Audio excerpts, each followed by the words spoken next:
As the ancient Greek philosopher, Zeno of Elea, stood on the banks of the Ionian Sea, he pondered the very fabric of reality. His mind, a canvas of curiosity, was driven by a burning question: can anything truly move or change in a world that appears to be in a state of constant flux? This paradox of the arrow in flight, which would become a hallmark of his philosophical legacy, would shake the foundations of Western thought, leaving an indelible mark on the pursuit of understanding the human experience. Imagine, if you will, a swift arrow, its trajectory a perfect, unbroken line, piercing the sky with deadly precision. But what happens, exactly, when we say that this arrow is in motion? Is it not, in that moment, simultaneously at rest and in motion? This seeming contradiction lies at the heart of Zeno's paradox, a puzzle that has confounded scholars and laymen alike for centuries. It's as if we are trying to grasp a handful of sand. The harder we squeeze, the more it slips through our fingers, leaving us with the nagging feeling that something fundamental is amiss. Fast forward to the 5th century BCE, and we find another philosophical giant, Heraclitus, standing by the banks of the river Cayster. He gazed out at the ever-changing waters, mesmerized by the ceaseless flow of life. The river, a symbol of flux and impermanence, seemed to embody the very essence of existence. "No man ever steps in the same river twice," Heraclitus famously declared, "for it's not the same river and is not the same man." This notion of perpetual change, of nothing remaining static, would become a cornerstone of philosophical inquiry, echoing Zeno's paradox in its emphasis on the transience of reality. But why do we find this paradox so disconcerting? Is it not because, deep down, we are searching for a sense of stability, a foundation upon which to anchor our existence? We yearn for a world that's predictable, reliable, and, above all, meaningful. And yet, as Zeno's paradox and Heraclitus River so starkly remind us, reality seems determined to thwart our expectations. It's as if the universe is constantly shifting, like the sands of time, leaving us with a sense of disorientation and disillusionment. This, then, is the paradox of existence, a seemingly irreconcilable conflict between the desire for stability and the reality of change. We are trapped in a world that's constantly in motion, when nothing remains the same for more than a fleeting instant. It's a reality that's both exhilarating and terrifying, a reminder that, as Heraclitus so wisely put it, the way up and the way down are one and the same. As we navigate this paradox, we are forced to confront the limits of our understanding. We are compelled to question the very fabric of reality, to challenge our assumptions about the nature of existence. And it's here, in the midst of this intellectual turmoil, that we find the kernel of a profound truth. That meaning, in the end, is not something that's imposed upon us from without, but rather something that's forged within ourselves, through the fires of experience and the crucible of self-discovery. The paradox of existence, then, is not just a philosophical conundrum, but a mirror held up to the human condition. It's a reminder that, despite our best efforts to impose order upon the world, reality remains stubbornly resistant to our attempts to tame it. And it's in this resistance, this unyielding flux, that we find the true essence of existence, a dynamic, ever-changing tapestry of experience, woven from the threads of our own perceptions, emotions, and desires. As we continue this journey into the heart of philosophy, we are left with a tantalizing question: what lies beyond the paradox of existence? Is it a realm of pure being, a realm of absolute stability and certainty? Or is it something far more complex, a realm of becoming, where the very notion of reality is constantly in flux? The answer, much like the arrow in flight, remains elusive, a target that's perpetually in motion, just beyond our grasp. And so, we are left with the paradox of existence, a puzzle that continues to captivate and confound us to this day. It's a reminder that, despite our best efforts to understand the world, there will always be more to discover, more to explore, and more to ponder. As we stand on the banks of this philosophical river, we are confronted with the ever-changing waters of reality, flowing ever onward, carrying us with it into the unknown. The quest for truth. As the sun rose over the city of Miletus, a young Thales stood at the edge of the Aegean Sea, gazing out at the endless expanse of water. His mind, ablaze with curiosity, was consumed by a singular question: what lies beneath the surface of reality? This was the dawn of a new era in Western philosophy, one that would see the likes of Thales, Anaximander, and other pre-Socratic thinkers probing the very foundations of existence. Thales, often credited as the first Western philosopher, sought to uncover the fundamental nature of reality. His was a quest driven by reason and observation, a method that would come to define the pursuit of truth in the centuries to come. And so, he turned his attention to the world around him, searching for clues that might reveal the underlying order of things. Water, a substance so ubiquitous in the Greek world, became Thales' focus. He proposed that water was the fundamental substance, the source from which all other things arose. This was no mere speculation. Rather, it was a conclusion drawn from careful observation of the natural world. Thales noted how rivers flowed into the sea, how the earth was nourished by rainfall, and how all living things required water to sustain themselves. His ideas may have seemed radical to some, but they reflected a profound shift in the way the ancient Greeks thought about the world. Gone were the mythological explanations for natural phenomena, replaced by a growing emphasis on reason and empirical evidence. Thales' focus on water marked the beginning of a long journey, one that would see philosophers probing the mysteries of existence, seeking to understand the intricate web of causes and effects that shape our world. As we continue to explore the quest for truth, we find ourselves drawn into a rich tapestry of inquiry, one that spans countless branches of philosophy. From metaphysics to ethics, epistemology to logic, each discipline offers a unique perspective on the human condition. We may ask, what is the nature of reality? How do we know what we know? And what is the relationship between the individual and the world around them? The pre-Socratic thinkers, including Thales, laid the groundwork for these philosophical debates. Their ideas, though often flawed by modern standards, mark the beginning of a long and winding road that would lead us to the present day. As we navigate the labyrinth of philosophical inquiry, we find ourselves confronted with a never-ending series of questions, each one a gateway to new discoveries and fresh perspectives. And so, we press on, driven by an insatiable curiosity that propels us forward into the unknown. We ask ourselves, what lies beyond the horizon of our current understanding? What secrets await us in the uncharted territories of existence? As we venture forth, we find ourselves drawn into a world of wonder and awe, a world that is both familiar and yet utterly mysterious. In the words of the great philosopher, Aristotle, it is the mark of an educated mind to be able to entertain a thought without accepting it. This is the essence of the philosophical spirit, a spirit that embodies the courage to question, to seek, and to explore. As we journey through the realm of ideas, we find ourselves becoming part of a grand tradition, one that has shaped the course of human history and continues to shape our understanding of the world. The quest for truth is a never-ending journey, one that requires us to confront our own limitations and biases. It is a journey that demands courage, perseverance, and a willingness to challenge our assumptions. And yet, it is a journey that offers us a profound reward, the chance to glimpse the hidden patterns and structures that underlie our reality, to peer into the very fabric of existence itself. As we stand at the threshold of this journey, we are reminded of the words of the great poet, Heraclitus, "No man ever steps in the same river twice, for it's not the same river and is not the same man." This is the essence of the human experience, a constant flux and change that challenges us to adapt, to evolve, and to seek new answers to the age-old questions of existence. And so, we embark on this journey, a journey that will take us to the farthest reaches of human knowledge and understanding. We will encounter the likes of Plato, Aristotle, and Kant, each one a master of their domain, each one a guide on the path to wisdom.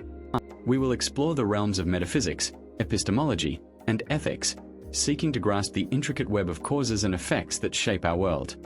The quest for truth is a lifelong pursuit, one that requires us to be open-minded, curious, and receptive to new ideas.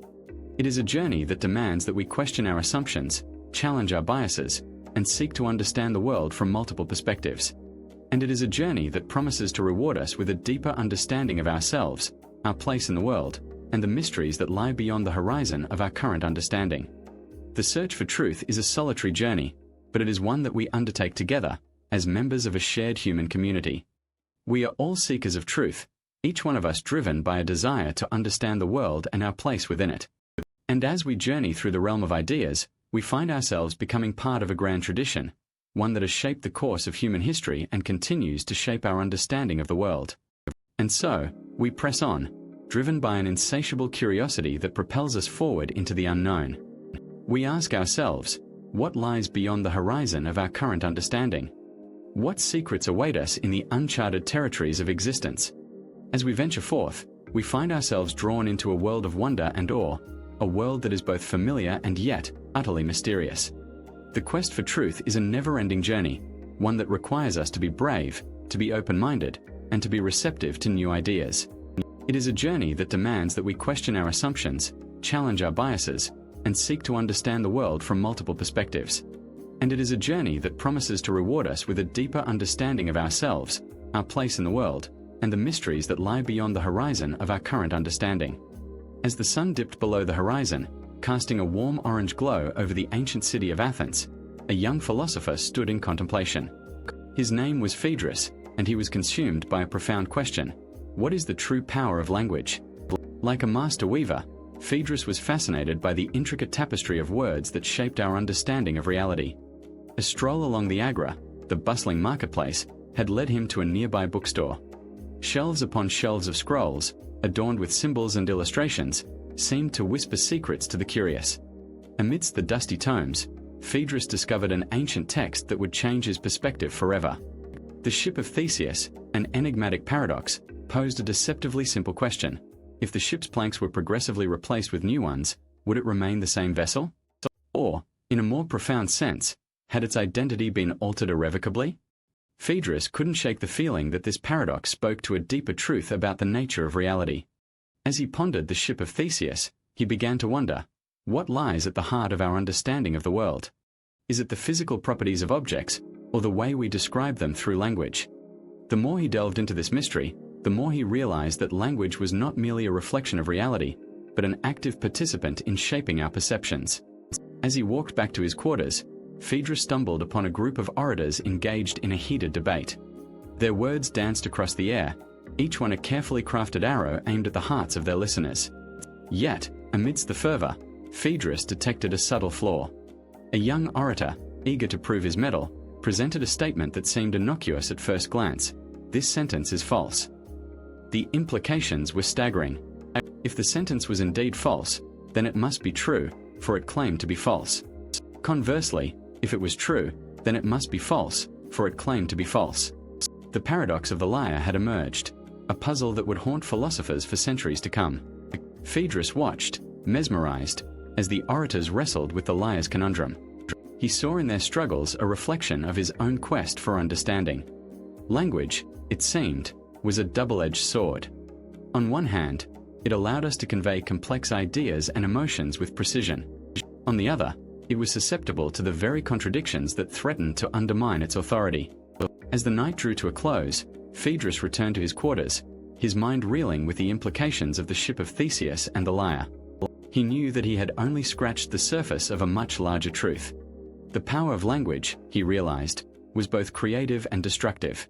It could build bridges of understanding or erect walls of confusion. And at the heart of this paradox lay a fundamental question: what happens when our words fail to capture the essence of reality? The wind outside began to pick up, carrying the whispers of ancient philosophers on its breath. Phaedrus smiled, knowing that he was not alone in his quest for truth. The ship of Theseus, the lyre, and the paradoxes of language would continue to haunt him, driving him to explore the very limits of human understanding. And as he drifted off to sleep, he felt the presence of his predecessors, guiding him toward a deeper understanding of the world and our place within it. As the darkness enveloped him, Phaedrus's thoughts turned to the power of language once more. He knew that the words he used were not merely a reflection of reality, but a tool to shape and reshape our perceptions. And in that moment, he realized that the true power of language lay not in its ability to convey truth, but in its capacity to reveal the contours of our own understanding. As the philosophical ideas of the ancient Greeks began to take shape, a young man named Socrates stood at the forefront, questioning the very fabric of existence. His method of inquiry, now known as the Socratic method, was a powerful tool for probing the depths of human understanding. But it was not just about asking questions, it was about examining one's own life, and in doing so, living an examined life. This concept, central to Socratic philosophy, emphasizes the importance of self-reflection and introspection in navigating the complexities of existence. It's about recognizing that our lives are not just a series of events, but a rich tapestry of thoughts, emotions, and experiences that shape who we are today. By examining our own lives, we can gain a deeper understanding of ourselves and the world around us. But what does this mean in practice? Take the story of Diogenes, the ancient Cynic philosopher who lived in a ceramic jar on the streets of Athens. His existence was a radical example of the examined life, as he deliberately chose to reject the comforts and conventions of society in order to live a life of simplicity and authenticity. By examining his own desires and values, Diogenes was able to create a life that was true to himself, even if it meant living in a jar.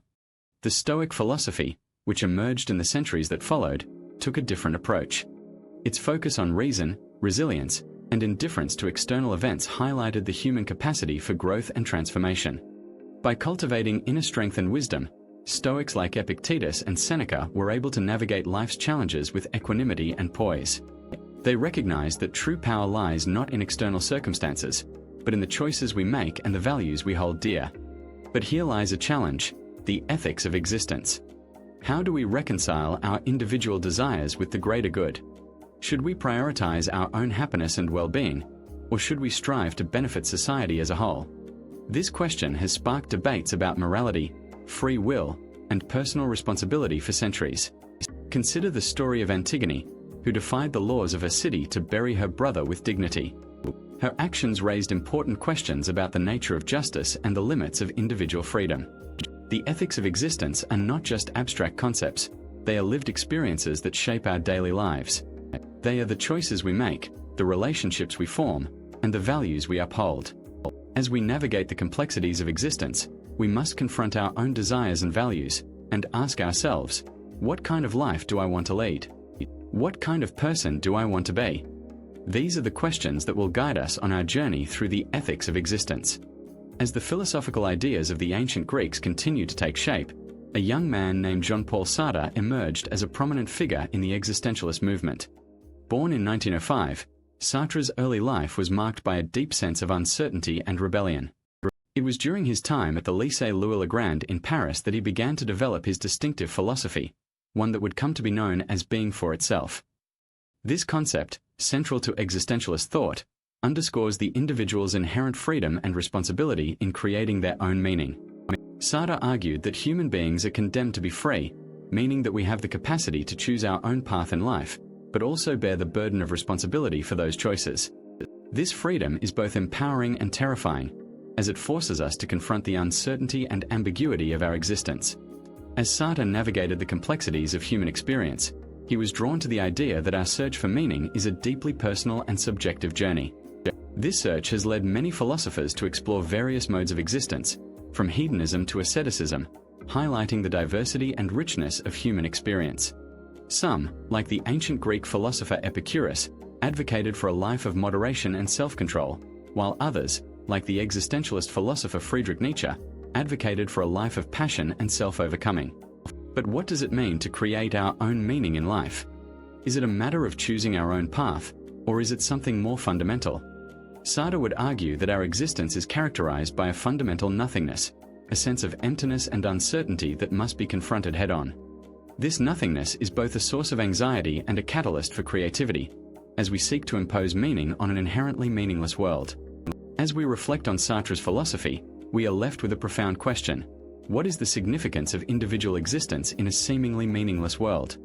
Is our search for meaning a futile attempt to impose order on chaos, or is it a necessary step towards creating a life of purpose and significance? The answer, of course, lies with each individual, and it is this question that continues to drive the existentialist movement to this day. As we move forward in our exploration of philosophy, we must remember that the search for meaning is a deeply personal and subjective journey. It requires us to confront our own mortality and the impermanence of life, and to find ways to create meaning in the face of uncertainty and ambiguity. In the next section, we will explore the concept of bad faith and how it relates to our search for meaning in life.